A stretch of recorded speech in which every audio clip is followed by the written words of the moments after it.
just going to be like a quick, review slash overview of the Hitbox and my experience with it with Dragon Ball Fighterz. As you can kind of tell, I'm doing some crazy amount of instant air dashes, and this is one of the reasons why I got the Hitbox.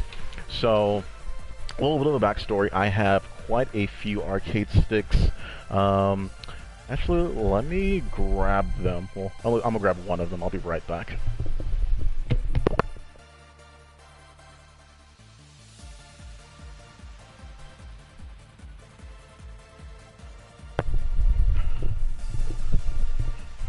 Apologies.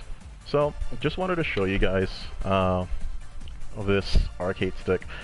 This is my standard PS4 Arizona Iced Tea or arcade stick. This is something that I've been using, before this bad boy, and I just wanted to go over that just a little bit, just to show you guys that, I'm just not really a no-name because I don't really have any sort of names. Not really known in any sort of community, maybe outside of the local Las Vegas scene here, but it was really hard for me to do instant air dashes as you're seeing me doing right here, right now. So this is one of the big motivators for me to go ahead and pick up the Hitbox. I paid about $200 even, no tax.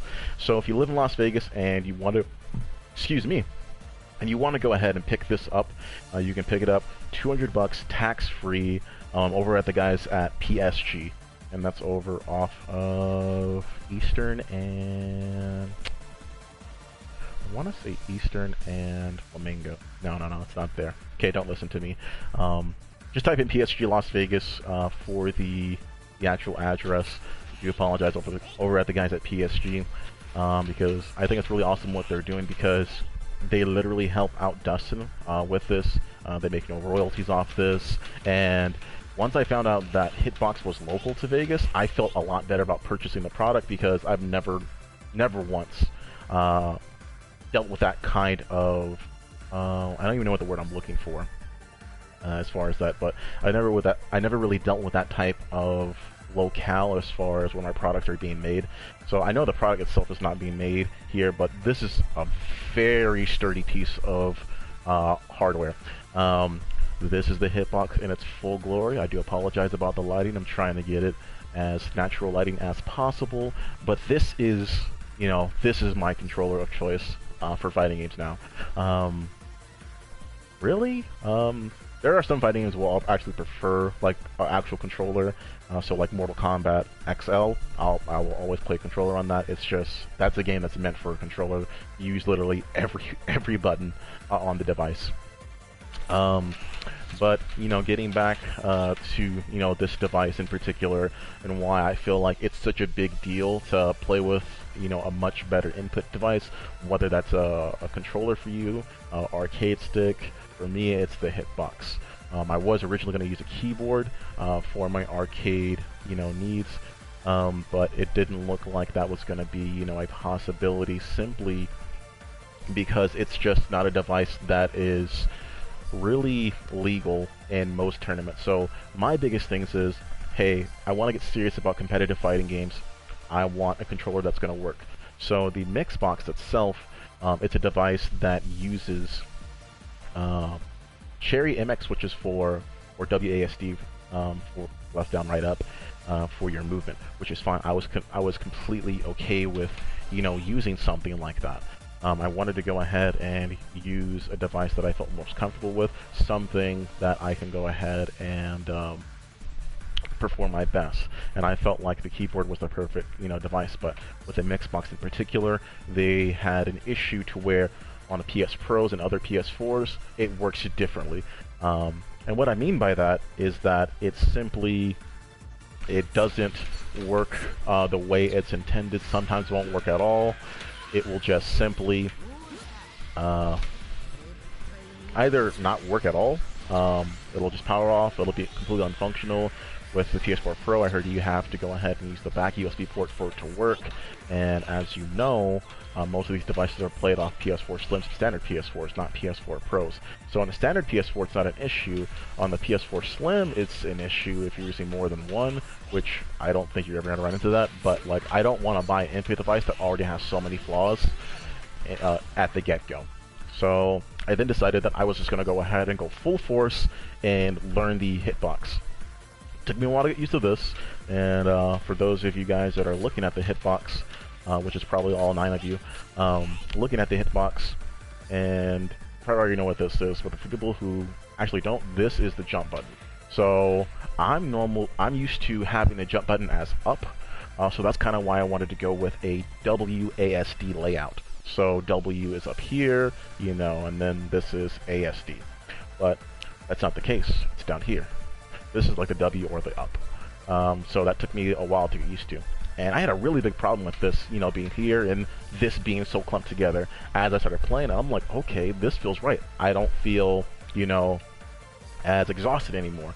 I thought that was just, you know, a load of crock. I just thought that was just, you know, people just kind of hyping up the hitbox and just saying, you know, just trying to say things about it where they essentially hype up the device and make it, you know, make it sound like it does more than what it actually does. For me personally, I could play with this thing for like 8 hours straight, not feel a thing. My hands just naturally rest where they're supposed to be. This isn't me stretching out my hands. This is how I would go ahead and play on the device anyways. And as you can see, all the fingers are resting on, you know, the button that they're supposed to be on. So if I was going to use my left hand for this, I would have it like this, and these would just kind of float over.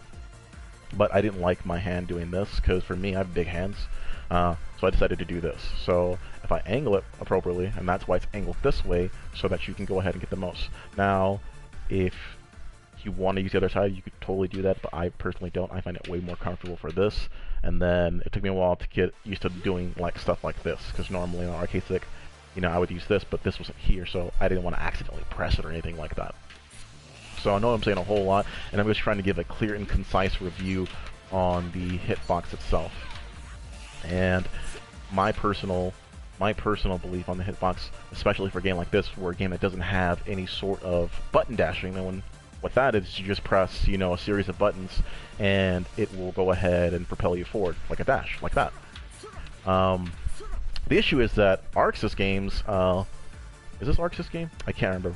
Please don't, please don't kill me if this isn't an ArcSys game. But essentially, most anime fighting games, I'm gonna say that because all of them apply to this in this situation. They don't use button dashing, so you can't press like 2 buttons and you get a dash. I know I'm pressing 2 buttons, but that's a different type of dash. That's a grab. You can't get this or that. You have to press forward. So scientifically, it's way faster to press this twice than it is for me to take out, you know. Oh my god. This thing's solid metal, so no worries about that. But doing this, pressing this is just way faster than me pressing this, you know, twice. This has to go from here to here, then back to here, then here again. And that's just too much time. This is just, that's it, I'm all done. This takes a lot more time, and the buttons themselves here are bigger. And for a while, when I switched between the hitbox and my arcade stick, I would go and I was like, oh shit, I forget how to jump on my arcade stick, and vice versa. I'll forget how to jump using this. So I had to go ahead and say, hey, I'm gonna go ahead and focus on just doing this. I'm not gonna do, you know, anything else. I'm just gonna leave my arcade stick behind. I'm gonna focus on playing the hitbox and see how that turns out for me. Also, you notice the cam. It's very important for me to have this, you know, this camera shot down here, just so you guys can see the buttons that I'm pressing. I know it looks like it's very complicated, but I promise you it's not. It's very, very simple once you get used to it, and that is no lie. So in a game like Dragon Ball Fighterz, you want to go ahead and be able to extend as much pressure as possible, and the best way to do that is instant air dashing. Instant air dashing will open so many doors for you. So like at the start of the match, like you 2 fighters right here, you're at perfect instant air dash range. So you can go ahead and practice as much as you want. Well, if you have a hitbox, of course. Really, just on the arcade stick, I implore you to do it. And some of my friends who are very competitive fighting game players, they themselves have a hard time doing instant air dashing on a controller like this. So it's not that it's hard. You would think, you know, it's just a button. It's not that fast. I mean, it's not that fast. It's not that hard. They're so close to you. It's really easy to do. You just double tap forward. And honestly, I find it just as fast as the hitbox, but sometimes you don't get the angles that you need correctly. And I don't know if you guys took a look at that video that Sonic Fox uploaded about that special controller where each one of these buttons were its own individual button instead of this. You can think of it like a disc. So if I move this, they kind of all move. You can't really see that well in the camera, but like, let's see if I can get that. But they all move when you choose any direction, like the entirety of the stick or device itself. I think that's better. It moves if you press any button, whereas the controller that he was using, he presses a button and that's the only button that gets pressed, so that allows you to be more precise. So there's obviously more to Dragon Ball FighterZ than doing instant air dashing. You actually have to have some sort of mind game, some sort of competitive grasp on what you should be going ahead and doing, but this just makes things easier. So when I want to go ahead and do instant air dash, when I want to do a certain input, I'll get that input every time. If I messed up, it's my fault. And the same could be argued with any of the controller. It's not that it's not anyone else's, it's the game's fault or anything like that, but you can really feel when you messed up a certain input. So like, when you messed it up, like, you know that you already messed it up beforehand, before the game even registered that you messed up said input. And that's really it. It cleans up the inputs a lot. So let me see if I can go ahead and let's see here. Can I display the info display? Display virtual controller, and let me go ahead and do that. Is that it? See, so it's left, down, right, up. I don't have diagonals, but if I do it close enough together, the game will register as, you know, a full half circle input. So now you can see my inputs being, you know, all clean. When I use, you know, my arcade stick, my inputs will not be this clean. So that's kind of where I'm getting at.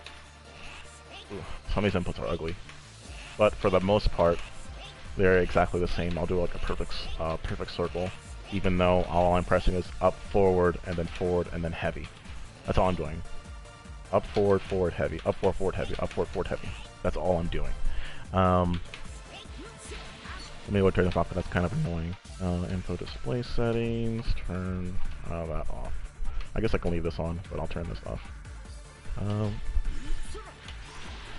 Basically, if you haven't already noticed, I think very highly of this controller, and since I've been using it, I've just been getting good results at tournaments. I'm not saying that that's 100% the hitbox, but when you have a good device, when you're not fighting with your device to go ahead and play the game, when you get what you want, you know, that's kind of the idea. That's the controller that you want to be using. You don't want to fight with your controller. You want to seamlessly go ahead and input your inputs, and just know that that's the correct thing that you're inputting. You're not like, oh, I'm just doing this randomly and I'm just, you know, I'm getting it. It's an accident, or sometimes I may not get it based off of, you know, my experience with the device itself. So this is one of my favorite Goku Black combos of all time. God, I messed that up so hard. Let's see if I can get it. God.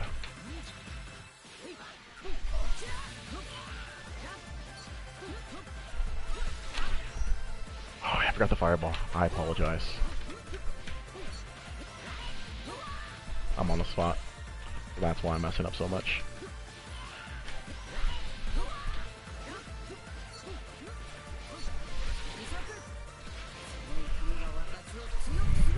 So, not a whole lot of damage. I just think it looks really cool. And, you know, thanks so much for, you know, taking the time to looking at this video.